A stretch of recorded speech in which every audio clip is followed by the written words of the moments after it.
This is Power Athlete Radio.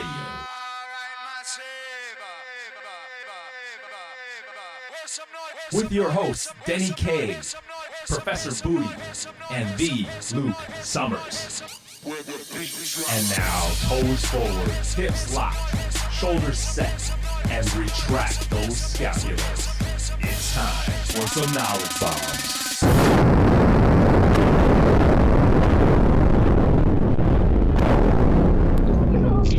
What's up, Power Athletes? Welcome to episode 62 of Power Athlete Radio. I'm excited about this one. I'm excited about everyone, but we're joined with the Power Athlete staff, John, Luke, Tex, and Callie. We have a special guest with us, Mark Watts from Elite Fitness, or Elite FTS, I'm sorry. What's happening? It's all good, man. It's all good. I'm glad to be here. I appreciate you guys having me on. Well, let's barrel forward. I'm getting some background noise. Denny, you got like a party going on in there or something? That's not me. That's my next door neighbors having a huge party. Endless rage. Yeah, if you hear babies crying and screaming, then you know it's Denny. Ah, gotcha. It means they got their gags on. Denny runs a babysitter's club. Well, you know, All right. you're CrossFit All right, let's go slash where nobody's gone before. coach, I mean, you've pretty much accepted like a life of poverty. You got to do whatever to make ends meet and get some extra cash. So how's that prostitution ring coming there, Denny? We weren't going to talk about that one on the air. Come on now. Sorry. Yeah, but it's okay. It's going good. It's going good. Anyway, the shit people want to hear. We'll save useless information for later in the show. It's my favorite segment. Right? Well, many of Wow. our listeners like it too. What's happening, man? It's everything's good. Just my wife and I, we moved into a new house a little bit closer to work, and man, I'm just living a dream. I mean, I'm just doing my thing and trying to, being a part of a company that I've been following for over probably 15 years. So it's if I'm not coaching, this is definitely the next best thing to do that. So I'm really I have no complaints, man. I'm always one of those, every time I feel myself complaining, I just think about, those young men and women, in Afghanistan and overseas fighting for what we believe in. And so it's just like, you know what, I don't have any bad days anymore. I mean, I think about other people and what they have to go through. So it's all good, man. Everything's awesome for me. Hey, Mark, could you give us a little background and give us a little history so the people at home and listening can kind of connect a little bit with you? Yeah, absolutely. I grew up in, I'll give you the shortest version I can, I guess. I grew up in Pittsburgh and played for inner city high school, Brashear High School. So I don't know if there's too many famous. I played against Curtis Martin, who's a Hall of Famer, and Ray Zellers and a couple other guys. So it was City League, City League ball. And I didn't have really the grades to really move on. So, and plus I was 5'4", 160 pounds. So I ended up joining Marine Corps and was in the Marine Corps for a few years, and I got out. I wanted to play college football. I don't know what it was. I just had that urge and that desire. So I ended up going to a community college. I had to transfer to Clarendon University. I walked on there, and when I played, I really got into the physical training aspect of it. And like most people who kind of get into this field, they have some background in sports. And I stayed on as a student coach, and I stayed as a GA. So I got my master's in elementary education. And then from there, I got offered a position to coach with one of my good friends, how it usually happens, at the Allegheny College. And I did the football / strength thing for a long time. I mean, that's kind of how I had to, I do both. And I wanted to do both. I wanted to coach football and strength and conditioning. So from Allegheny, I ended up going to Denison University, did both. And in the meantime, I kind of seen, the one thing about, football, being a football coach as opposed to strength and conditioning coach, I know it never ends for a lot of people, but for football, it never ends. There's always more film you can watch. There's always, always that one more recruiting call you can make. And I wanted to kind of change up. I started to have more of a passion in strength and conditioning, so I did everything I can. I ended up interning at University of Tulsa.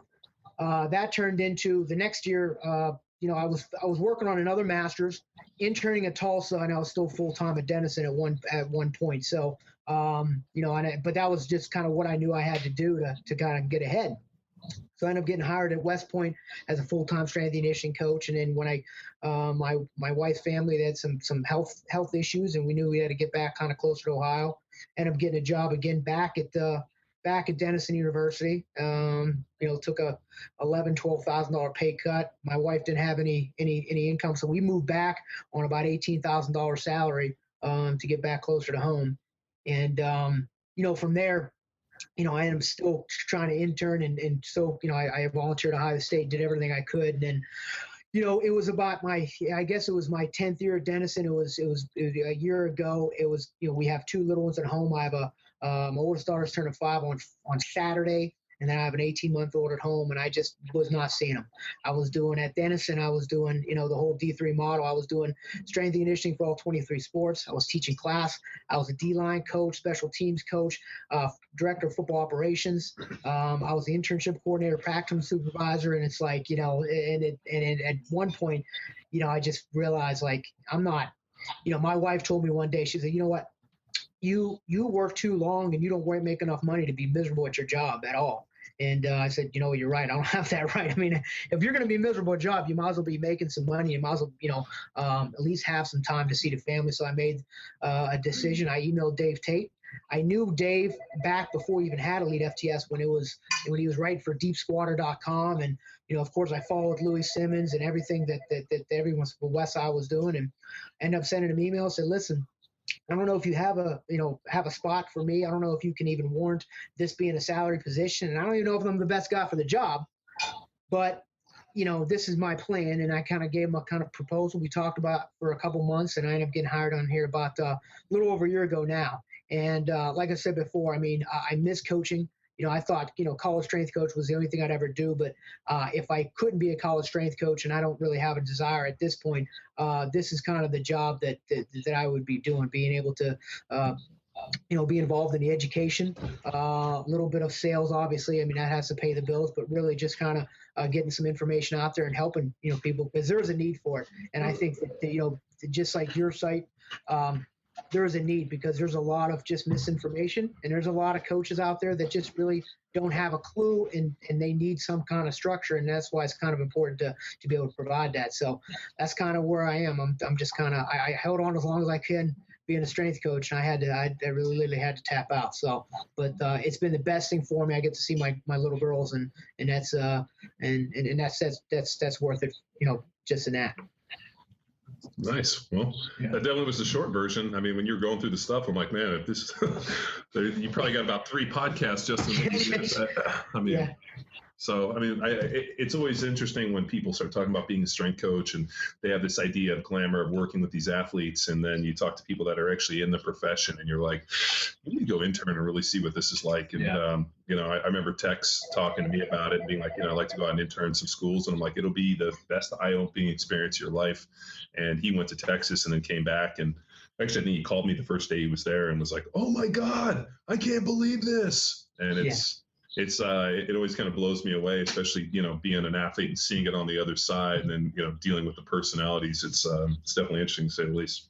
Oh, yes. Yeah. And I got to say, going to Texas is one of the most invaluable things I've ever done, just by seeing this all in real time, the mistakes on mistakes, and the NCAA. I don't think they're doing much to help with strength and conditioning coaches' development. Oh, I know. Yeah, one of the laws that, or I call it laws, I don't know, rules that's in place was there's only 5 coaches that are allowed to say anything at one time. You got 50 athletes in there, and only 5 coaches can actively coach, or else it's a violation. So you get coaches that are not working on their communication. They're not working on their coach's eye. They're just literally standing there holding clipboards with their thumbs up their asses while these kids get hurt. Well, the reason all that stuff came into effect was that a lot of these things like Spurrier and a lot of these coaches really abused the NCAA, and that they would hire strength coaches that were really position coaches, and then they would bring these guys in, and they were literally coaching position all the time. So the NCAA, to try to I mean, the scam that Regulate. Yeah, they tried to regulate, and it's such a scam. I mean, this idea of student athlete, we used to always joke around. As we said, student athlete, you put up you get to student, you put up 2 fingers, and you say athlete, you put up 1. And it's true. I mean, you're there to make money, and being a collegiate Division I football player is probably one of the most egregious deals you'll ever run into, because universities are making so much money and the players are living so far below the poverty line. And just the original deal, like when we were in there, the amount of time that we put in, I mean, it's really almost impossible to really do well. I mean, I know for me, I would come home and I'd go to bed, and then my dad would call me and wake me up at 3:30 in the morning, and then I would get up and study from 3:30 to 7, because that was the only time I was ever going to get to study. But I know there weren't too many guys that were really doing that, and it's just kind of unfortunate. And you guys get to see it, but these schools, I mean, these players are one of the largest money makers for these universities, and I mean, they really did take advantage. So the NCAA, to try to protect the players and hopefully protect them, kind of put in these rules that are so stupid that they don't even make sense. You're going to have 10 coaches in there and only 5 could talk. And first of all, who's monitoring that? Are the players leaving there and calling the NCAA and being like, there were 6 people talking? And you know what? Maybe players are doing that, and if they're doing that, they're fucking morons too, Yeah, I think there's 2 things that happen with that rule. Is it's a rule to basically take care of the 90% that aren't doing that aren't abusing the rule, and all of a sudden we're going to make a rule just for the 10% instead of regulating that, which they can't. It's not like they have the opportunity to regulate it. I mean, the NCAA is the king of the gray area. And the second thing, if you're looking to intern somewhere, it's one of those things that if you're looking to intern with a football program, the chance of you actually getting to coach, as opposed to I was fortunate because I got an opportunity to do that, and I got a chance to coach. But I also had to mix up weight gain powder with a paint mixer in a 5-gallon bucket, and all of a sudden now people are doing these internships. And at the end of the day, I've never really coached. I've never really done anything to prove that I can coach. I never developed any of the skills that are going to help me be a coach. So it looks nice on a resume, but at the same time, I'm never really not. It's for the wrong reasons. And so I think that's one thing people have to be cautious of when they're going to intern for one of these larger universities. Yeah, it's so. I mean, they also have this idea that you bring in somebody who's obviously got the chops to get the job, and then is it a matter necessarily of developing athletes or keeping the job? And I think a lot of players really run into this situation where you have a strength coach or the people who's really beholden to the football coach that I need to see these numbers, and football coaches are. And, there's probably some football coaches who's going to disagree with me on this, but are not strength and conditioning coaches. And if you think that you are, then you know what, you need to go down that path and deal on that side. But what do the coaches all want to see? I want to see numbers. How high do they jump? What was their bench? What is this? And then coaches start getting into a situation where they start bastardizing movements. And that's what Tech saw at Texas. They just wanted numbers by any means. So if you put 4 or 5 on the bar and the kid literally fucking drops it onto his chest and tries to bounce it 1 inch and caves his chest in, and then the coach lifts it up, clean rep 405. And we used to see, not so much at Cal when I was there, just because we had 2 pretty good strength coaches with Eric Cohen and Todd Rice, and that shit did not fly. But, I had a lot of guys that, coming into the NFL talking about, oh, yeah, I benched 500, and then they get under 315 and they can barely do it for a double. And I'm like, maybe your 500 was different than our 500. Right. Or guys loading up the squat and they're like, oh yeah, I squatted 700 in college, and their squat is 2 inches down, and then they're coming back up, and I'm looking at it and I'm like, yeah, it's definitely different than our squat was. So, or the hammer strength programs. I mean, I'm sure Dave's probably talked to you a lot about it, and you've seen it too. These completely dedicated hammer programs that with the high intensity 1 set to failures type stuff do nothing for developing athletes.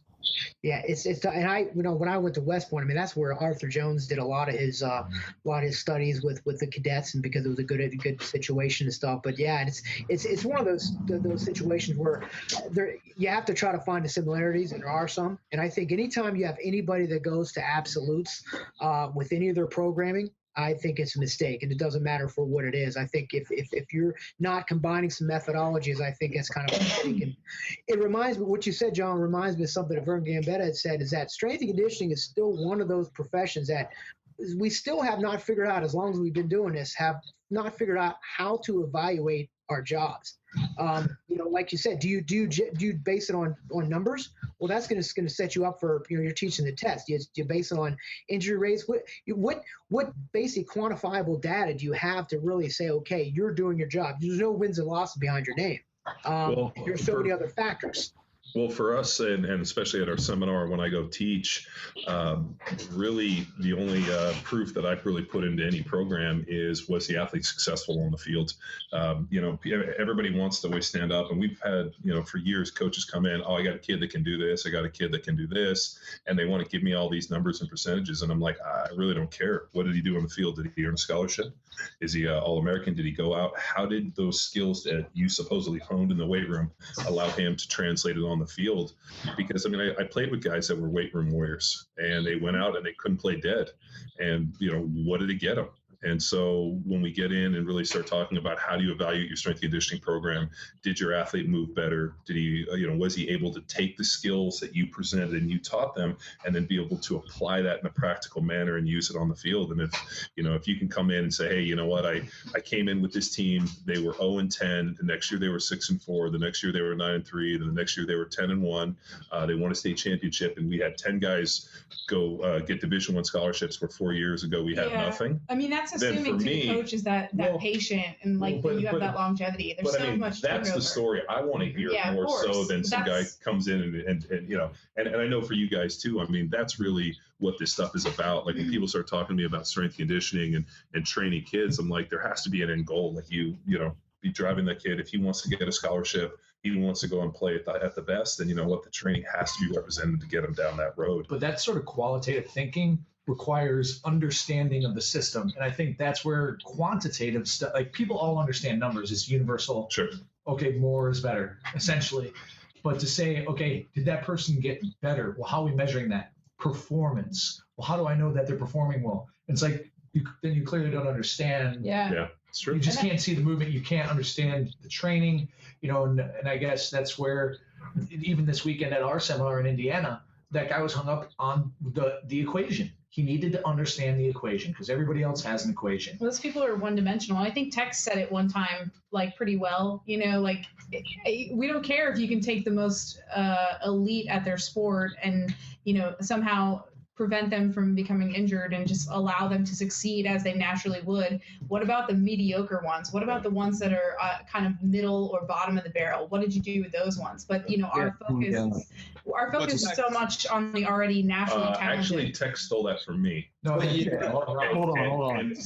And I stole that from Raphael. No. Tex stole that from me. I stole that from Raphael, and I'm pretty sure Raphael stole that from somebody else, because we're just a bunch of unoriginal bastards that steal all this shit. I didn't invent any of this stuff.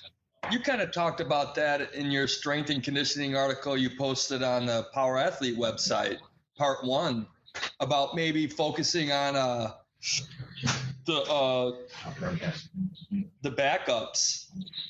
Where is it? What do we got? You know what I mean? Every athlete that walks in your door is an opportunity. So the big thing I noticed at Texas, and talked to John about it, and it's when he gave me the one-liner, is you should measure a strength coach not as how many people you send to the NFL, but how many walk-ons did you get a scholarship? And then from that scholarship, did they get drafted, and so on and so forth. And it was the head coach that's asking for the numbers. It was the coaches that are coming down and, with their arms crossed, checking out the weight room and seeing what are these guys lifting. So it's got to start from the top down. It's got to start with educating the sport coaches. So I know Mark wrote a pretty good article about just educating sport coaches and parents that this is the perspective that needs to be challenged, not just numbers. Well, I mean, football coaches are numbers-driven people. I mean, especially when you get up at a high level. I mean, if that's why they have statisticians. They want to see stuff. I mean, just as you guys were talking, I remembered a funny experience in my life in that my redshirt freshman year, we were maxing out. So this would be going into my second year, or actually, I think it was my second or third year. So. Yeah, well, whatever it was, early in my career. So we're getting ready to max out. I'm in there. I got 610 on the bar. I'm wrapping my knees, and I'm going for, my 1RM squat. And I think I was one of the only guys to squat over 600 that year. All of a sudden, Steve Mariucci was our head coach at the time, comes into the weight room, and he sees the weight on there and sees this, music all pumped up. Everybody, kind of, obviously getting ready to lift this weight. And I get underneath the bar, stand up with it, take a step back, and all of a sudden I feel somebody slap me as hard as they can in the stomach. And it's Steve Mariucci standing behind me trying to fucking spot me. Oh. So like one, and you guys know, I don't like fucking people standing behind me. I don't like, I'll either get it or, I'll dump it or pick it up. Like the last thing I want, like I don't need anybody to spot me from behind. And like he was standing there, got so fucking excited. He jumped in there and was behind me, slapped me on the stomach and was like, let's fucking get this. And I'm thinking to myself, like anybody else, I would have been like fucking screamed at him or put the weight up and been like, get the fuck away from me. And I'm like, all right, well, I guess if the head coach is in here trying to fucking spot me with 600 pounds on my back, I better get this. Yeah, the dude, I mean, if you know Mooch, yeah, exactly. What's he going to do? I mean, because if I throw it back, I'm going to kill him. So I squat like, 6'10". I squat to 6'10", and I stand like screaming, running around. And I'm like, fuck, I guess these numbers are pretty exciting to people. And it just, there's this one class example, but, coaches love that shit. That's why they all show up on 1RM days, because that allows them to say, all right, well, you know what? These guys are here. It's, these numbers should equate out. But as you guys know, man, that doesn't really equate. It doesn't work like that. Yeah, it becomes the YouTube highlight video and how much effort you can put into that, because it ends up coming back to recruiting. It ends up coming back to all that. So I think that's the, and most of those coaches don't know, he wouldn't know what a good squat was or wasn't. It's just the actual atmosphere and attitude ends up overcoming everything else.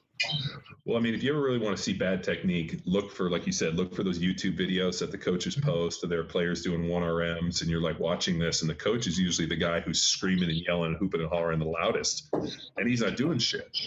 And I'm always like, and then, it's funny because people always, shit on the CrossFit community about having bad technique. And I'm like, have you ever been in a high school weight room? Oh, God. Like high school football? Like, I mean, we had a guy approach us about a year ago, and the guy was Nebraska offensive lineman. He had injured his back. I think one of his discs was out like 8 millimeters, and he got cut by the Eagles. He comes out here, he's doing his rehab stuff. He came to work with us, and I just asked him to show me some basic technique and what they wanted him to do. They were actually teaching him to squat weight with his knees collapsed and basically collapsing his arches, because they were trying to obviously build a strong base of support with a pyramid. So they were literally keeling his knees in for having to go duck-footed knock-kneed on all of his squats. And then he wondered why he had no collapsed he had collapsed arches, his knees were hurt, and had 2 discs, and one of them was out 8 millimeters. And like literally I was like, why don't you widen your stance out, drive your knees out a little, and instantly his feet made arches. And I was like, when you walk, I want you to do this. And he told me it was the first time he'd walked in 10 years where his feet didn't hurt. And I'm thinking to myself, you were at Nebraska, which I took a trip there, is like, the mecca for fucking strength conditioning with Boyd Epley and the whole deal. And this is what they were teaching this guy. I mean, at that point I realized, I'm like, nobody's safe. You can't go to Nebraska and have somebody actually coach you on a proper squat technique. Where are you going to get it anywhere else? So it's disheartening at some points, especially at the high school level, because not only do they not know what they're doing, they don't know what they don't know. A lot of the coaches, and again, this is probably the most frustrating and most. This is the toughest time for strength and conditioning, especially getting a strength and conditioning coach, because it's much easier for me as a high school athletic director or a high school football coach to go ahead and hire one of my assistants, give them a stipend to watch the weight room. The budget and the ability to actually bring someone in that has the qualifications and it's just not there, and it's just really scary, because again, no one knows the difference between whether only the people that know that they're not doing the correct things in a weight room are the people that are the outside influences, and those are the people that they are adamantly fighting against and really protective of their own athlete. They don't want anybody, as shitty as their programs are, they are so emotionally invested in their shitty programming and their shitty technique that they won't let any outside influences in to even to help them. And I guess there's reasoning for it, but it is really frustrating. Yeah, it seems like it's so ego driven. Even just like working with these high school basketball teams that we're working with locally. I left this morning after having taught them power clean for the first time, or hang power clean really, and all these seniors were walking out or soon-to-be seniors were walking out ahead of me, like 10 of them, and they said, wow, like I could hear them talking, and they said, wow, that's totally different than the way we learned from Coach so-and-so. And I got their attention, and I said, like, what do you mean? What's different about it? And he said, well, our coaches before just told them to bang the barbell off our knees and pull the bar in front of our body. And I said, like literally, like he's telling you. It's so the technique and what they teach is the brush to the bang to the brush. I know. The problem is once you learn how to fucking bang the bar off your junk, it's extremely hard to learn how to brush the bar off your junk. Exactly. I mean, like that has such diminishing returns when the weight gets heavy. Also, bang it off of the top of your knees is like not even ever getting the bar to full extension. Yeah. So it's just like it's kind of like what you're saying though, Mark. I mean, it's like this is so systematic that you just have to get people in there who first and foremost know what the fuck they're talking about, because they don't know what they don't know, like you said. Well, I'm sure you guys run into it at Elite FTS as well, where you probably have some high school call up and say, hey, Dave Tate, I want you to design me the Elite FTS weight room of our dreams. We have $100,000. And then you get on there and you're like, great, okay, we got bars, we got racks, we got all this equipment. What about education? Oh, yeah, well, we got this kid's dad who played high school football at a pretty high level and read a book one time. He's going to come in and design your program. And you're like, so what you're telling me is that you're going to spend $100,000 on bars and bumpers, but you're going to basically you're not going to do any, education or bring in a program or anything. You're just going to let some kid's dad come in and do it. Yep, sounds good. I mean, it's like, hey, here's this Ferrari to my 16-year-old kid, and hopefully don't wrap it around a pole. I mean, that's why when we go in and, we designed the weight room for this local high school. And when we started talking about strength conditioning, their first deal was, oh, yeah, no, we got a coach that can do it. We were like, oh, great. So we brought him in for a couple of days of just some like educational stuff to teach him the basic movements. After one session, the coach that they wanted to do it was like, yeah, I don't think I can teach this stuff the way these guys are. And they hired us to do it. And I mean, that was great that they, realize that this thing's specialized. You probably need to bring in people that do this stuff every day, but that isn't a lot of people's mentality. Yeah, I think the other, as much as there is a need, I think there's a lot of coaches out there that feel like they're gonna, they can save. They look at their old high school and they can save that high school because they come in and implement their program and actually teach the kids how to live properly and really give them a structured program. They're gonna save them. The problem is, a lot of times, they go about it the wrong way. It's not like when you're having an actual seminar and you actually have there's just local people that come in and say, listen, I'm gonna your program is shitty, but I'm going to come in and I can fix it. Well, as soon as you say that head coach or that athletic director all of a sudden is put off until you can prove to them that obviously you know what you're talking about, you know what you're doing, and you almost got to get to the point. You probably agree with this, and all of you probably seen it, but you almost have to prove them wrong before they believe that, okay, maybe I don't know this stuff. Maybe I'm not as skilled as I need to be. But all of a sudden, and that's why I tell people, someone was trying to get into a high school and trying to be a high school strength and conditioning coach, and it's amazing how much just resistance he gets. But, I said, listen, the only thing you could do, these coaches, they don't know you. They don't know what you can do. They don't know they have no idea. All they're doing is they're protective of their players, and they just don't want them hurt. They have no conception of what you're able to do for them. And so the one thing we talked about is like, provide a free seminar, provide a seminar in your area so people can, number one, see them coaching. And if you are training kids at that high school, all of a sudden they see you training their best athletes of the high school. And now all of a sudden you're on stage, and it's almost like an interview. And all of a sudden you provide some of that interaction and building that first step and building that relationship with them. And I think sometimes, once they get an audience, once they get a platform, I think that the coaches that are qualified can get into those high schools and those small colleges that need it desperately. But the problem is that initial meeting and that initial step. And I was opportunity. Like just talking about like trying to connect with some of the high school football coaches in my area, it's fucking extremely political. They're all like ego driven.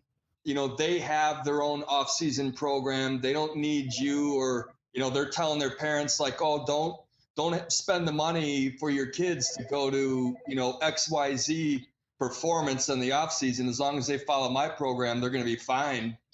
And like you said, Mark, what if their program's shitty? I mean, how would you approach like, the athletic director or those coaches personally and just be like, hey, here's what I can offer you. Here's what I see, but not coming across like, an arrogant prick.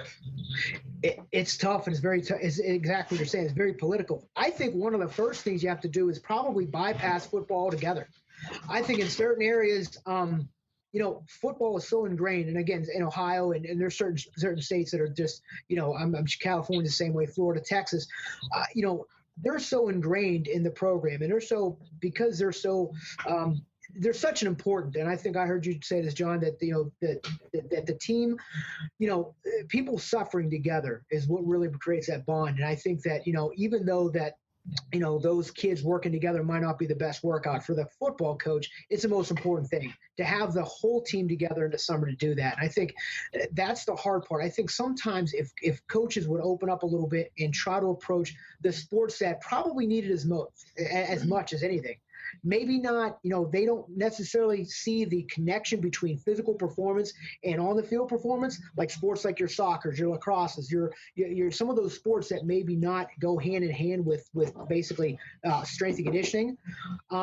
But at the same time, once you get to the program where, again, you could take over a volleyball team and they're, out cleaning the football team as far as in terms of weight per body weight and technique and whatnot, I think that's the first step. I think it really is, as far as to be able to contact ADs and contact other sport coaches, because, again, now you're looking at someone that not only doesn't have the knowledge, but doesn't even try. How many programs are out there, and this is even for small Division III schools as well. How many sport coaches would just rather just say, listen, you're on your own, figure it out on your own. It happens all the time.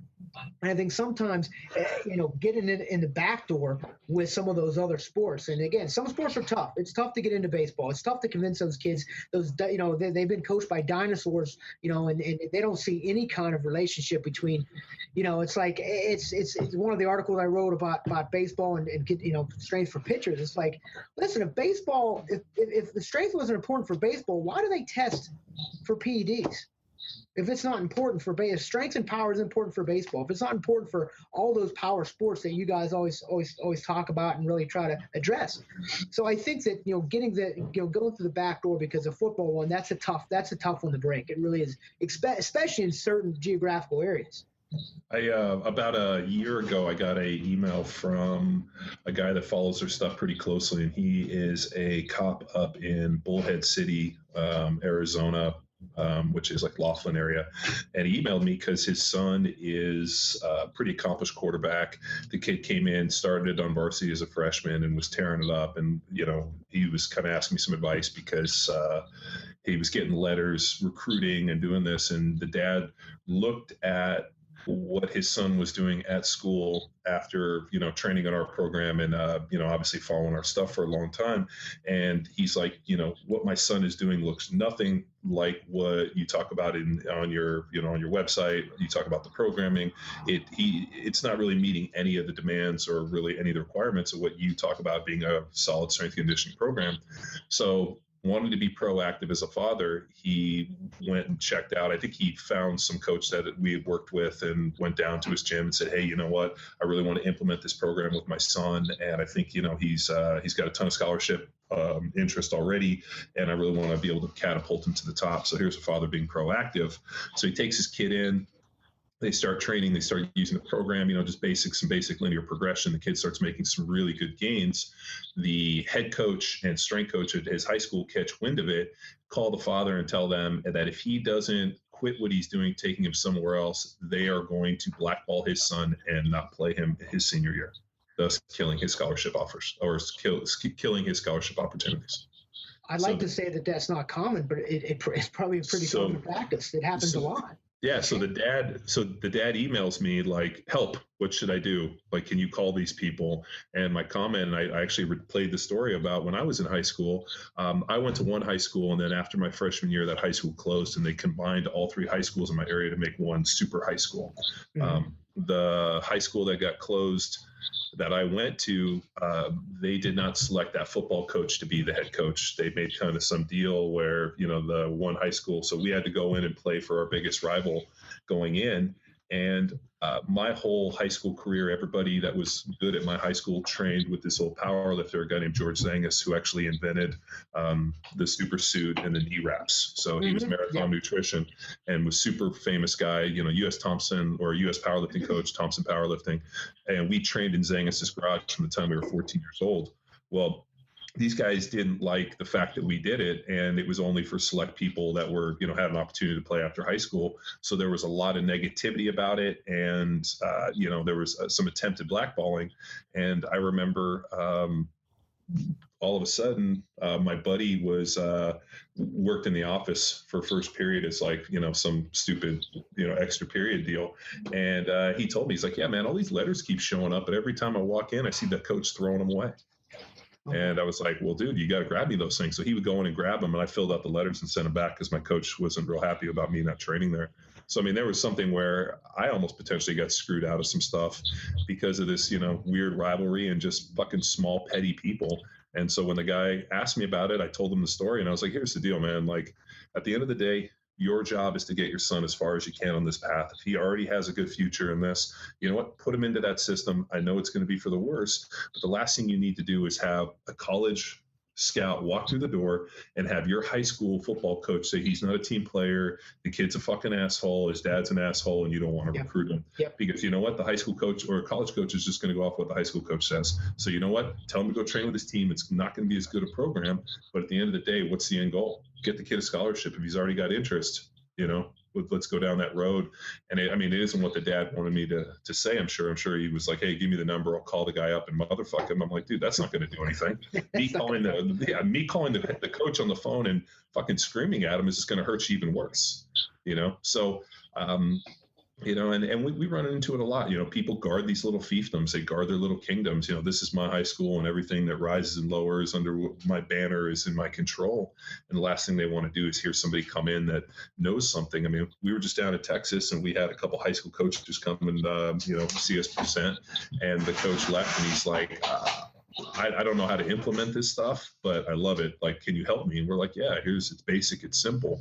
And, it's just based on some, some movement stuff. Like you don't have to get fancy. The problem is, and I'm sure, Mark, you know this, is the fancier and the more slick and the more complicated something is, the easier it is to sell. Simple, hard work is fucking not easy to sell. If it was, it's funny whenever we look at different programs, it's like, okay, carry the coefficient or the coefficient. You're going to need to understand some binary code here as we, divide this by 3 million, and then you're going to take this number, and then that's how many sets and reps you're going to get this day. Instead of being like, we're just going to do a little bit more tomorrow than we did today, and we're going to see how it goes. I need you to run fast to run faster. I need you to lift heavy to lift heavy.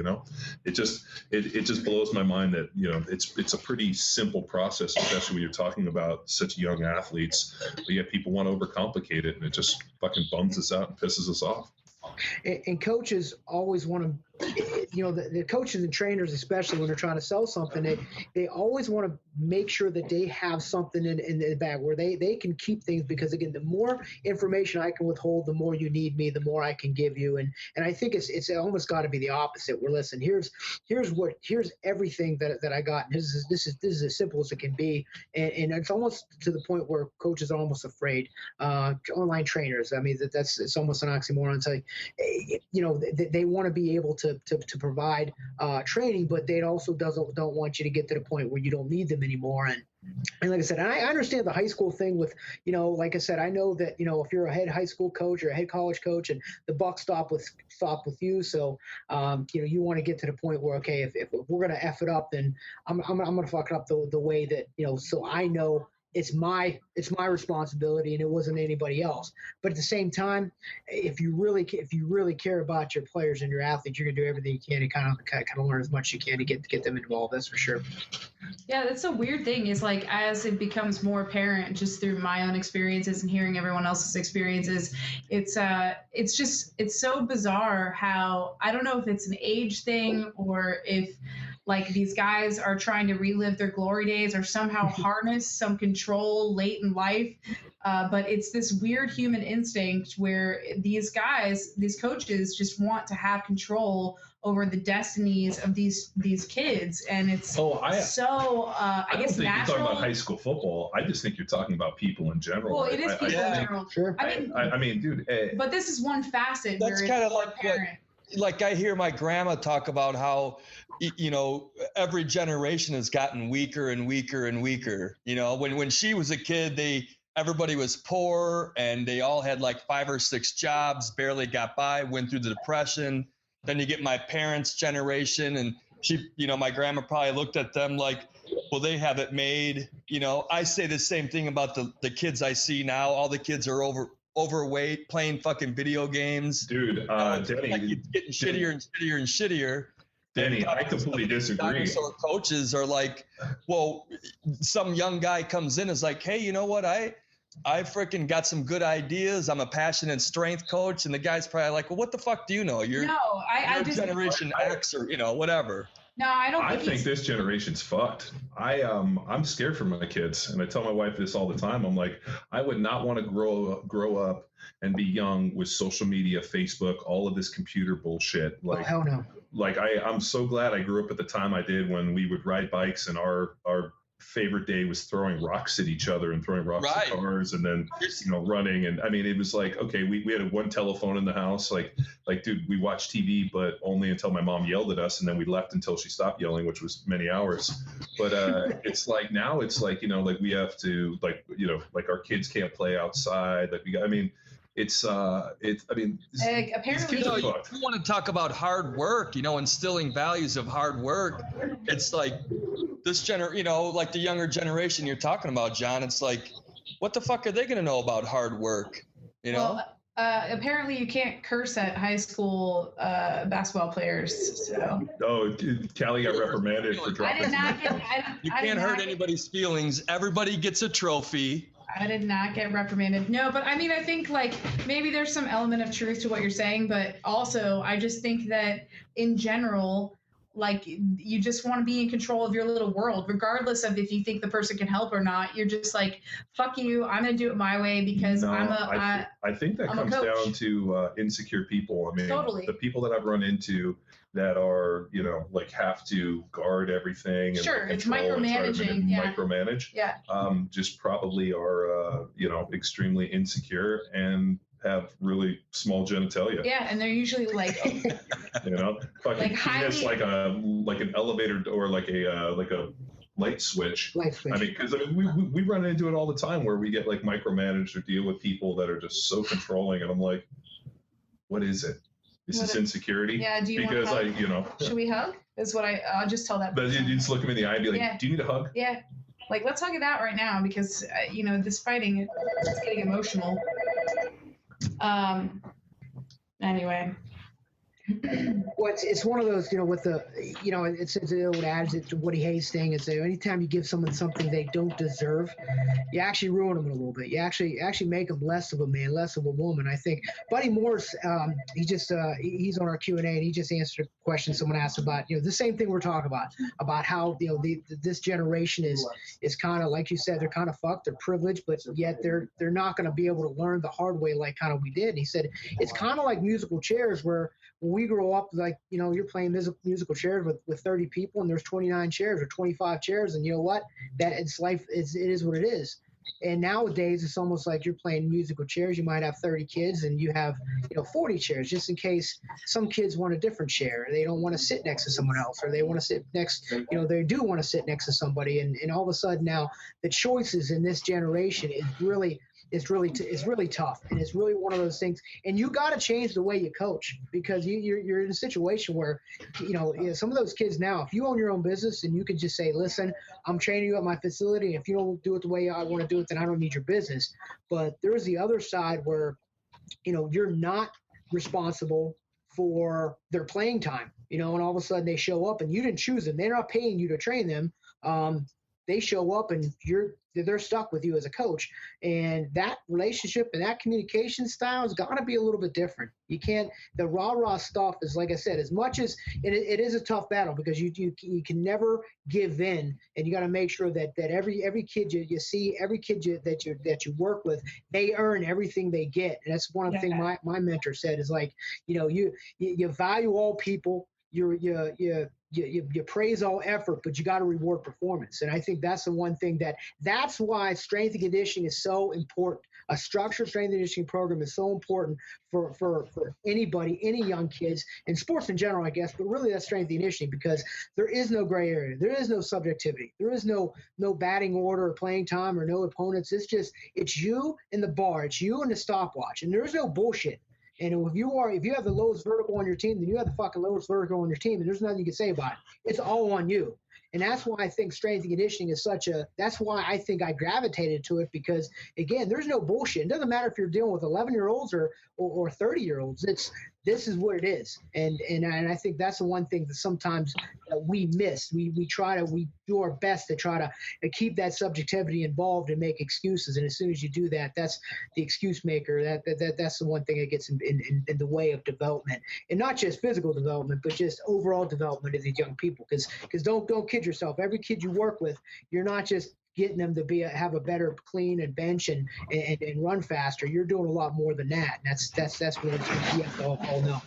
Mark, and you're also working out in the, a tougher part of the country. I mean, Ohio, that whole, middle America stuff has a completely different mindset. Where we live in Orange County, Newport Beach, California, is probably one of the most entitled areas, to the point where my wife says to me at least once a week, I don't know if we should raise our kids around here. It's fucking dumb. And I mean, you know what? Like, that's why, I hired Callie and Tex.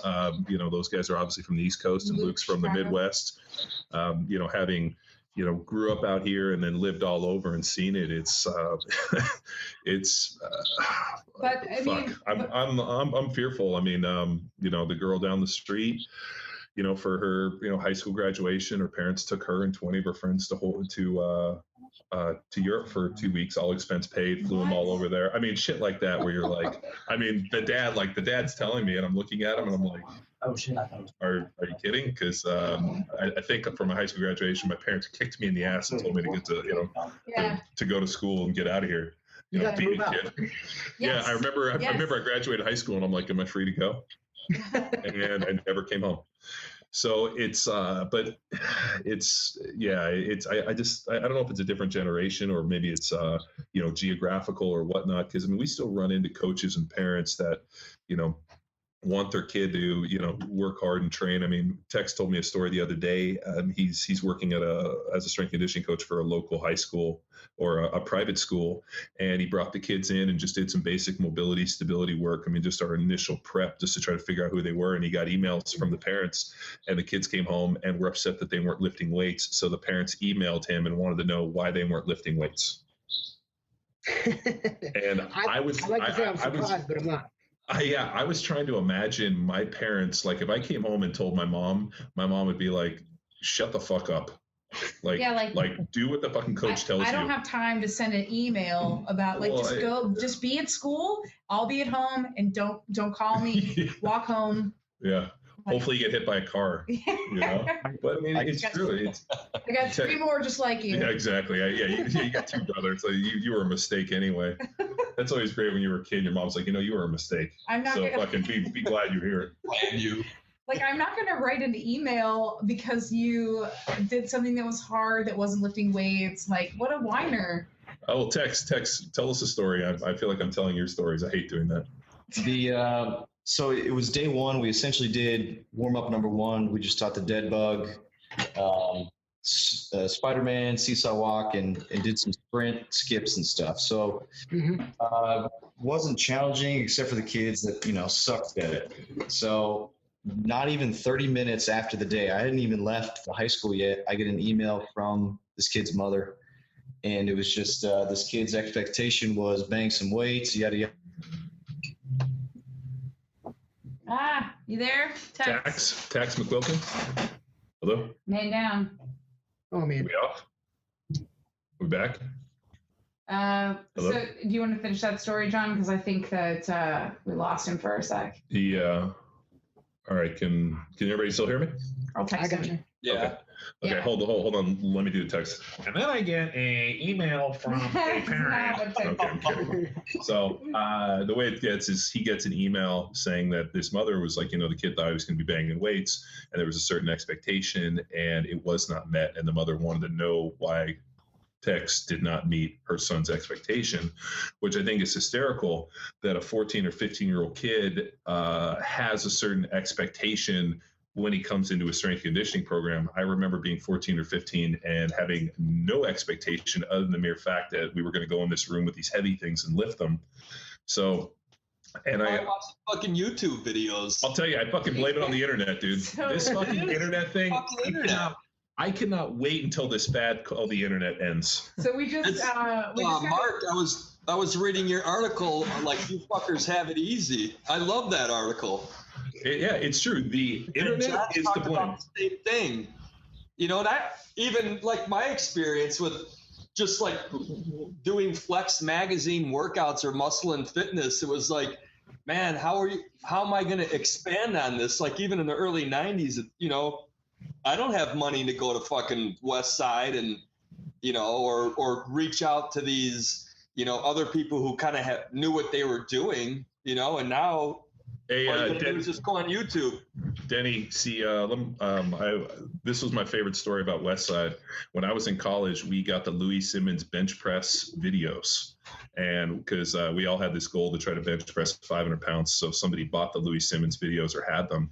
And at the end of those videos, there was a phone number that you could call that said, hey, if you need to reach West Side Barbell, here's the number. And I called it and Louis answered the phone.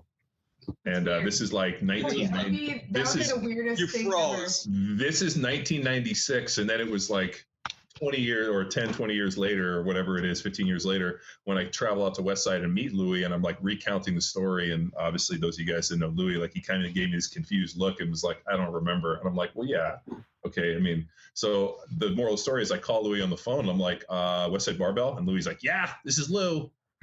I'm like, I'm trying to bench 500 pounds and I just watched your videos. And he literally rapped with me on the phone and like gave me a whole bunch of stuff that we incorporated into training, and I ended up benching 500. So he's like, Louis literally talked to me for like, 45 minutes to an hour and was like, hey, do this, do this, do this. We didn't have any chains or bands or accommodating resistance, but his stuff was like, it was kind of predating that a little bit. And it was like, you got to, if the weight's too heavy and, all of a sudden you lose bar speed, then you're going to be, I mean, he really got into it, started talking about the upper body plyos and what you needed to do. And that you needed, at least heavy dumbbells. I mean, it was a cool conversation. And the moral story is I went on and benched 500. And then when I went out there and I actually got to hang with Lou, and I think for 17 days, I had 3 meals a day with Louis, which was pretty awesome. We either ate at Bob Evans somewhere for lunch, and then we picked some other restaurants. So I had 3 meals a day with him for 17 days. And I remember by the end of it, I could totally speak Louisnese, which is Louis' language. And yeah, and then you realize at the end of it, you're like, oh, so you lift heavy things, and then you lift them fast. So fast and heavy. Awesome. Let's get out of here. Yeah. But I mean, it's funny that like I said, Dave always tells the stories about like they would be running late for a meeting or something, someone call him out, just someone he didn't know, and would rap with him to the point where like, he would just they'd be late for a meeting or whatnot. And like I said, I think of the one thing that I used to wear every month. He had, the only time you ever hear anything from Louis Simmons was he had an article, a 1-page article, maybe a 1.5-page article every month in Powerlifting USA. And like, you just waited for that one article and you read it, and then you would do whatever they said for that month and then go back. But it's the same thing. I remember I had some bicep tendonitis type stuff, and I remember calling Dave on the phone, and Dave answered. I'm like, holy shit, and then since that day, it's kind of funny how when I interviewed Mark Uyama, who's the head guy for the 49ers, and one of the things we talk about, and he's a guy, he's not on social media, he's not doing any of that, but the one thing he talked about was the importance of just going to conferences and going to see people. I remember sleeping on Chris Dole's couch when he's still the head guy at Iowa. I remember just being on his couch just to watch them train, because back then, I mean, you really couldn't you didn't know how any of these, Division I schools were training unless you were a Division I athlete. And I'm like, I have to do. Or you actually had to travel and meet people. What about that? Like, if you wanted to train with somebody, you actually had to get on an airplane or drive your car and actually go train with them. I remember when I was in college and I wanted to work on my speed stuff, I traveled out and stayed out in Kenner, Louisiana with Tom Shaw to work on my sprint stuff, because Tom was, at that time, was the premier speed coach in the country for NFL players. So if you wanted to run fast, you got to go out and train with Tom Shaw, or go and meet Angel Spazoff out at University of Texas, and going out and training with these guys. Or if you wanted to, learn the West Side system, you had to travel out to Columbus and go out to West Side Barbell. And I just, it just blew my mind. Like, that's kind of what you did. You were kind of this, Ronin in a way, and that you got to go out and you got to train and you got to learn. And I remember in college, Steve Ettman coming back to Cal, and he was a Washington guy coming back and training with Eric Cohn. And, that's how it really went down. Now it's like you can be, 3,000 pound total from your basement, because you have 7,000 posts on, fucking Deep Squatter, or, what are those other websites? Fucking giant. Let's not mention them. Some other forums. But I mean, I've written it all the time that if somebody has, more than 5-digit posts in any forum, they don't have enough time to actually be strong, because they're posting too much. I remember seeing some guy that had like 7,000 posts, and I'm like, wait a minute, that's over 35 a day. When are you fucking training? Joe Cannon told me that, again, you had a lot of, it's the same thing with coaching, but they're posting all these videos of, all these instructional videos and videos of athletes and all. And it's like, who's training your athletes? I mean, that's all you do. I mean, really, that's all you do is, who's really training them when you're posting all this shit, writing all this shit. And, it's funny. The one thing I think is refreshing, it reminds me, there's a young man, and I think there's still hope for this next kind of generation that wants to get involved. We got a young man that's interning for John Meadows, and John trains out here. I know you had, John. You had, I think you had some interaction with him. Yeah. And I think John and I hang out, and he was on the podcast. I mean, we email back and forth. I mean, I was really blown away by some of the stuff he did with diet. And he wrote some diet stuff for me, just because I'd always been pretty low carb, and I was just amazed that a dude could be that jacked eating that many carbs. And so he did some diet stuff for me, and sent me a bunch of training. And I if somebody sends me training or wants me to do something, I do it just so that I can actually speak intelligently about it. And what I was really amazed by was, his assistant's work, and how he kind of really put his arrangement together of, the Mountain Dog system, hitting all the hamstring stuff. And, I can always learn something, and I never get to the point where I think I know too much, and there's always somebody that knows more, and John's awesome. So I really count him as as a super sharp dude, knows it better than anybody who's doing it better. So that was a really cool interaction. Really helped me, kind of formulate my own thoughts a little bit. Right. He's, so they comes out and he trains on Saturdays. I guess his wife will only let him come out one day a week or whatever. So him and Dave train on Saturdays, and he's actually, his sons go to daycare at the same place, preschool, the same place my wife and I got married. So we're kind of in that same area. And so he comes out here, and there's a young man that came, who graduated from Wisconsin lacrosse, saved money for about probably a year, as he told us, to move out here to Columbus, got an apartment just to intern for free with John Meadows. Now, consequently, he comes out to see us one day a week, and he's out here Wednesdays and Saturday with us. So what this kid could have done, because he was following, John Meadows' diet and training everything for the last couple of years. But what he could have done was he could have just got his own blog, right? Got his own YouTube page, and probably wrote an ebook, and pretended he was an expert and talked about everything. That would have saved him a lot of money. He might even gain some money. But instead, how about this? He saves up money to go travel, live, and learn from one of the best guys, and again, just and consequently, he gets to obviously hang out with Dave and learn from both of those guys. People don't do that anymore, and that's what we had to do, and it's really hard for people to find to do that. And I think people just they feel that, I think we have this comfort zone with the internet, because again, anything we say, anything we write, anything we post, and I always tell people, it's like, listen, would you say that out loud to somebody? And if the answer is no, why the fuck are you typing that? And it's one of those things. It's like Louis C.K. said. The problem with sending a mean text, you talk about young kids today. It's the problem with, a post on Facebook or a tweet.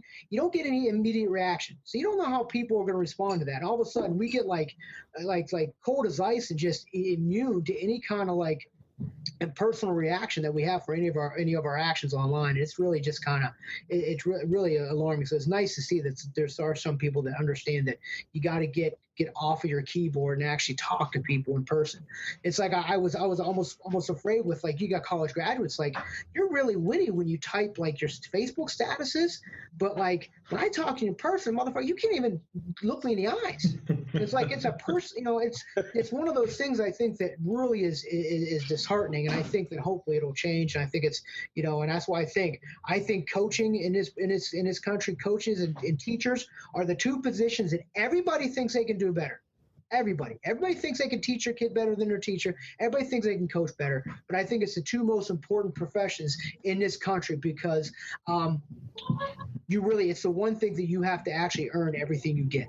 And hopefully if they're structured correctly. So I think it really is important. I think it's kind of on us to help to shape that next generation. And that's a lot of weight on our shoulders, but I think that's important. Well, I think everything's become so much more visual in a lot of ways. My nephew, my godson, is 7 years old, and he plays basketball, plays baseball, does swimming, plays 4 or 5 sports. And my brother coaches him in all of his baseball and flag football. So my brother coaches him in flag football and baseball. And my brother had a funny interaction with a parent who was, really, was kind of telling my brother, hey, you know what, my son's going to be, this kid's got talent, and goes through this whole spiel with him. And my brother kind of looks over and he goes, they're 7 years old. Why don't we just go let them have a good time? Let's let them have fun. And the parents started to kind of get a little pissed at my brother, you don't understand, this shit's important. And my brother's like, dude, I played college football. My other brother played college football. My little brother, no, I played college football, but played 10 years in the NFL. And I had to go to, I went to every single game. And, in terms of, scholarships, all that, we did it all. And he's like, and here's the sad part. My brother sucked at baseball when he was 7 years old. He's like, so my brother played 10 years in the NFL and he was not a good baseball player at 7 years old. Now he grew into his body and was better longer, but he wasn't good at 7. So what you're telling me is that you can evaluate talent at 7 years old? And the guy kind of got quiet and he's like, let's just let the kids go out and have fun. And because it's at some point in life, it's not going to be fun. So let's not steal it from them early on. And he's recounting the story to me. And I was like, dude, that's probably one of the better stories I've ever heard. And he's like, yeah, it's fucking crazy.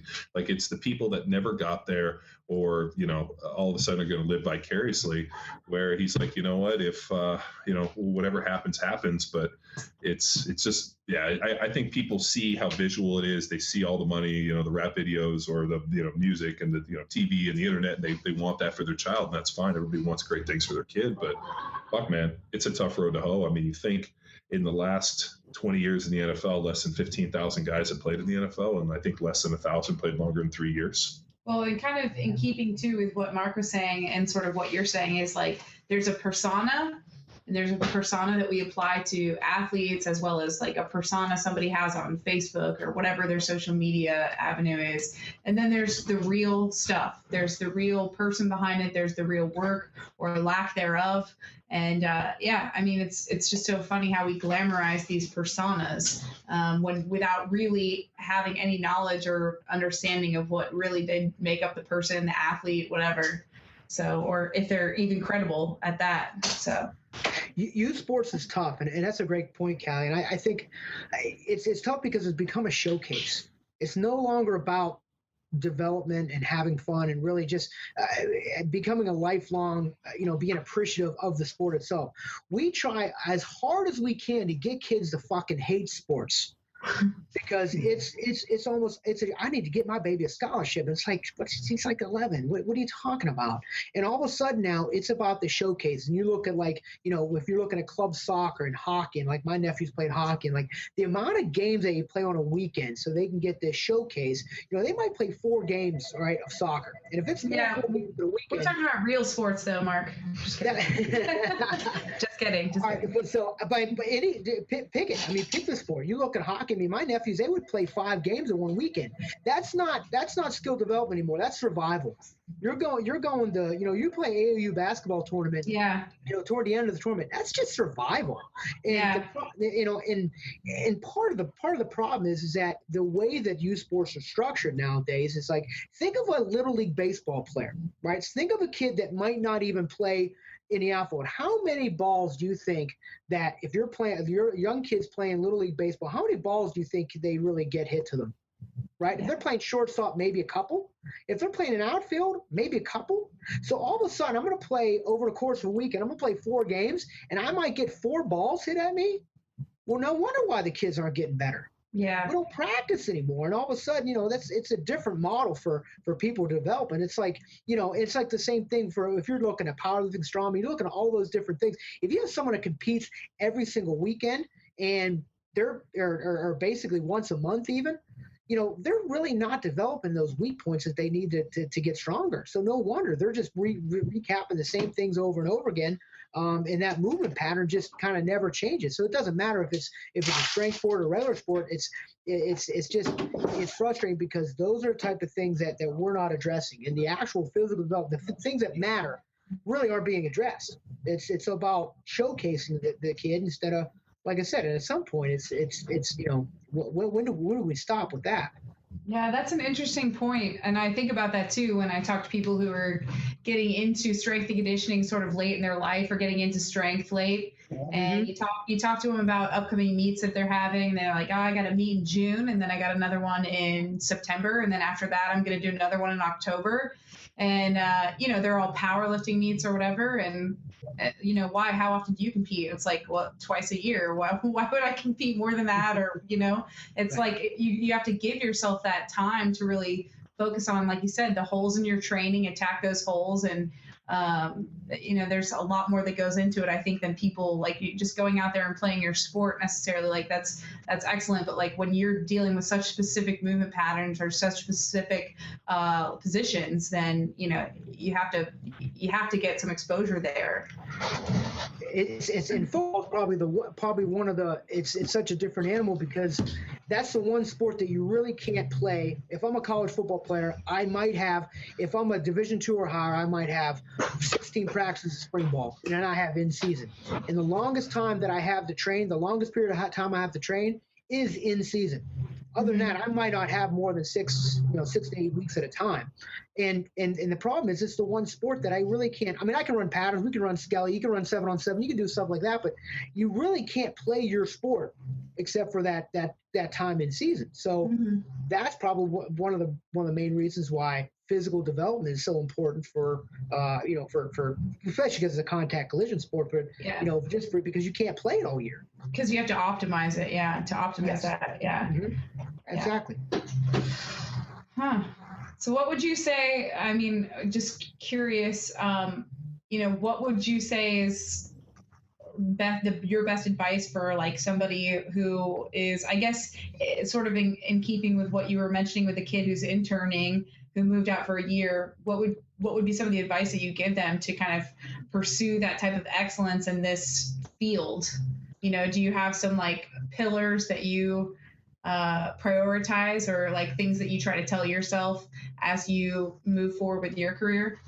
Yeah, sure. I think one of the things that I tried to establish at Denison, we had a pretty good internship program, and we did it. I fucked it up for a long time, and I really feel bad for those young men that I'm really good friends with right now, and young women that are still. I mean, I really probably did them a disservice because the one thing from a structural standpoint that I did when I brought interns in, I brought them in to help me with teams, to help train teams, and they weren't ready. It's like J.L. Holdsworth had told me, is like, the one thing that people have to understand is that if I don't have enough experience to be a strength conditioning coach, so I need to get that experience, but I don't, and the ones that say that, well, I can't do it for free. Well, here's the thing. If it was a paid position, you're probably not qualified for it anyway. I had so many internships that say, listen, it's a free internship. You'll get experience. You'll get, an opportunity. You get class credit. And I said, well, if it's for free, I can't really do it. And I flat out tell people, because at some point you have to have enough guts to tell people the truth. It's like, listen, if this was a paid position, I wouldn't be talking to you. Yeah. You don't have any experience. So like I said, when you bring on an intern, you can't get to the situation. If you're hiring a coach at your gym, you can't hire somebody that you got to train. That doesn't make sense. It doesn't make sense to me. Okay, I'm going to pay you, but I'm going to train you.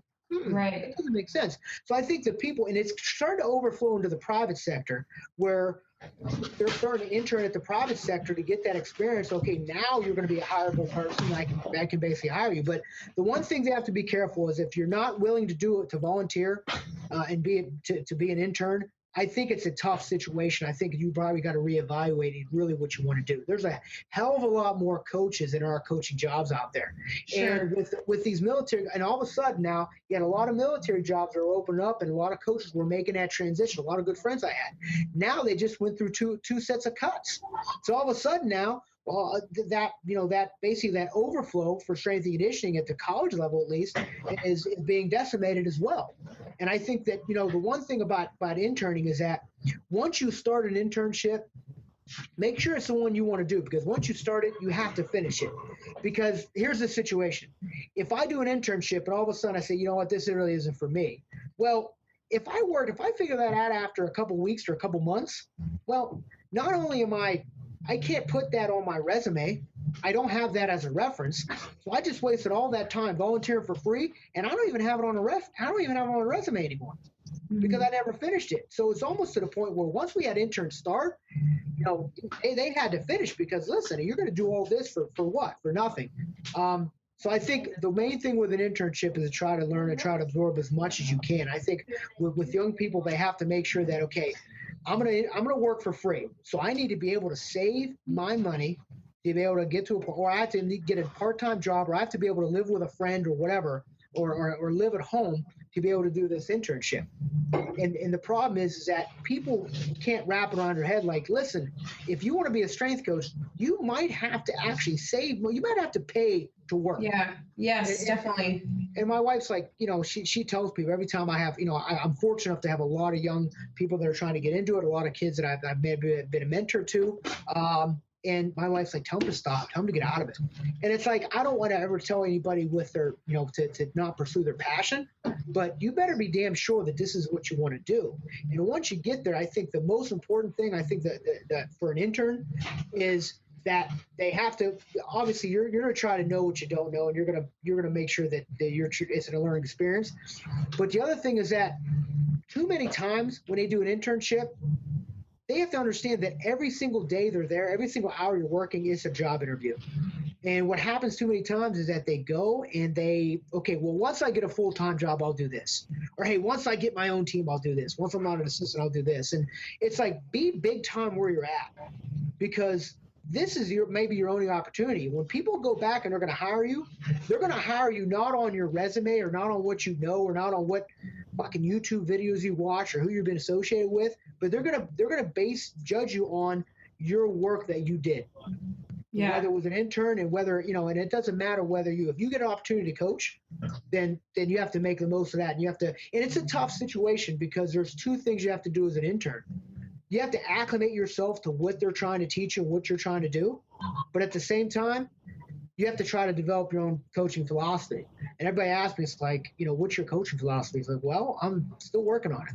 I'll still be working on it, Yeah, it's a combination of all these things that you've been learning. And I think like what you're saying too with, understanding that you have to not only see it through, but also be willing to do it, either pay for it or possibly, be doing it for free.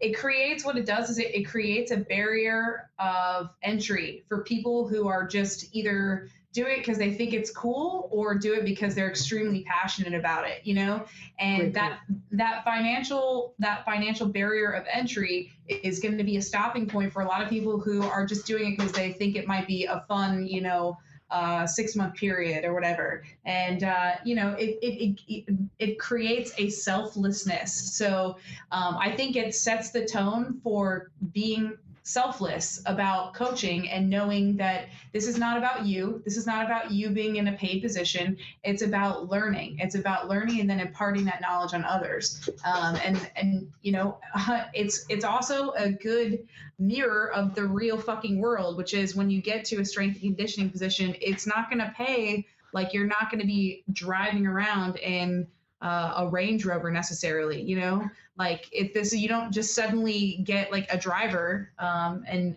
you know, like your life, you're not just wearing terry cloth suits like John wants to. Well, John wears a t-shirt once and then throws it away. You know what I do? I get it out of the trash can and I wear it as a nightie.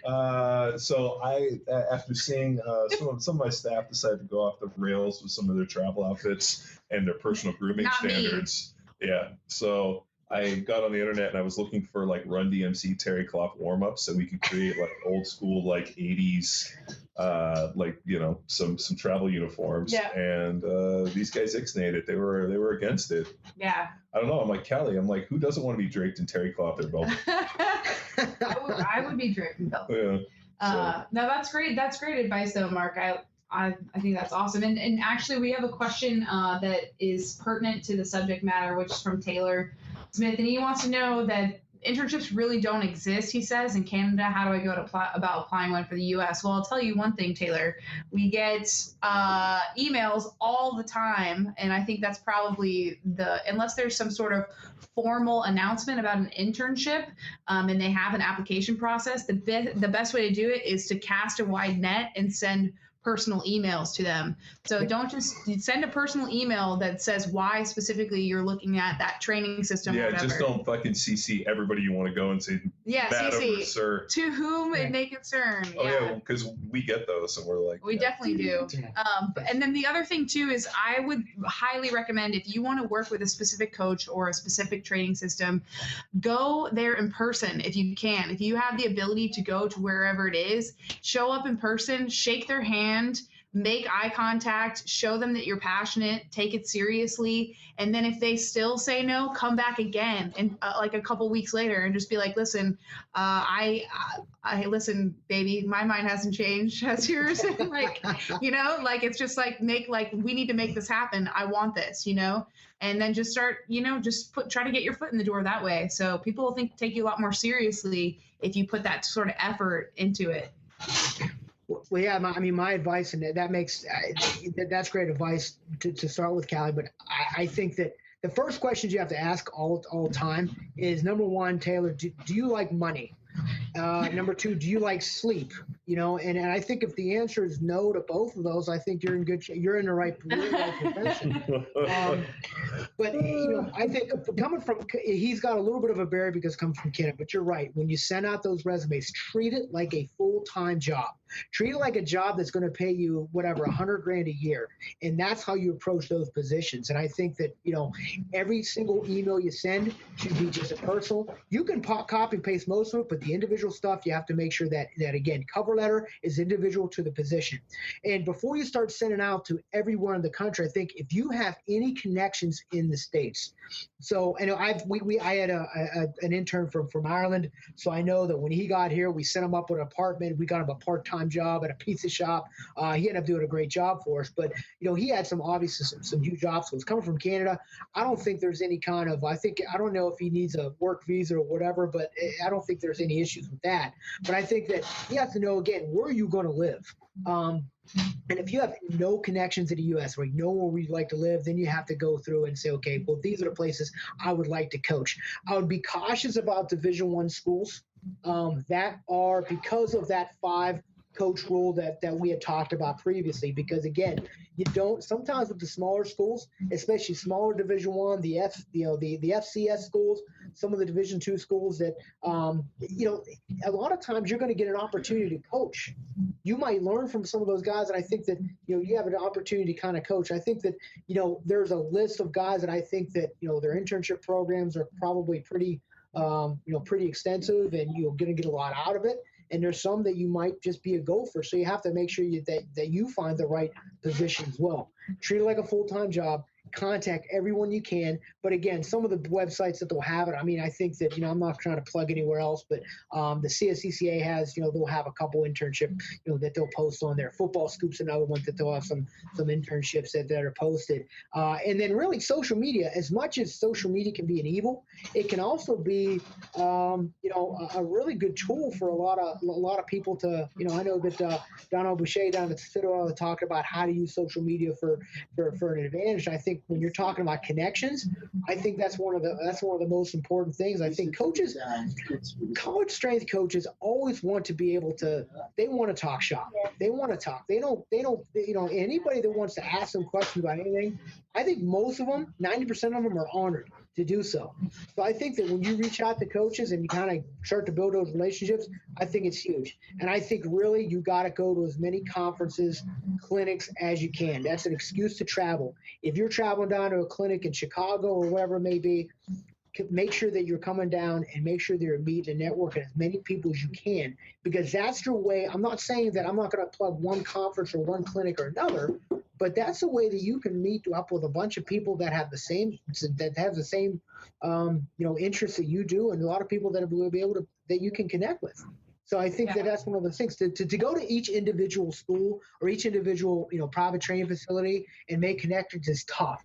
And I think that if you end up going to some of those, the national conferences that regardless of organization, if you can go to as many of those you can and make as much connections as you can. And it's just about, okay, you hear someone's talk, come up to them, introduce yourself, and somehow, some way, make sure that they can grab everyone's cards that you can, send them a handwritten note, or send them at least an email, and make sure, because again, it's always going to start with relationships, because they're not going to bring people on that they don't know, they don't trust, or they don't at least have a good feeling about. So I used to think that was hoary to do that. Like I used to have like a personal thing against that, against the quote unquote networking, but it was stupid. It really is like about keeping your network big, because you never know how you could have a question about something so sports specific. And if you remember some guy that you met in Ohio, you have their card still, like you can have, somebody who's a specialist on whatever it is, or, you can reach out to someone if you're in town and say, listen, trying to grab a workout, can we talk shop, or like, you have time to meet, or anything like that. And so you're 100% right. I mean, you just can't live in this narrow bubble of people that you just exclusively follow and then only follow those people, so that's pretty good advice. It's tough. Sometimes we always gravitate to the people that we're most like, and sometimes you have to kind of get away from that. And the most of the time that people criticize. It's funny that people criticize. This is kind of going off topic, but we criticize people that do stuff different from us. But once we see that, okay, we find someone that does stuff similar to us, we criticize them for not doing it the same as us.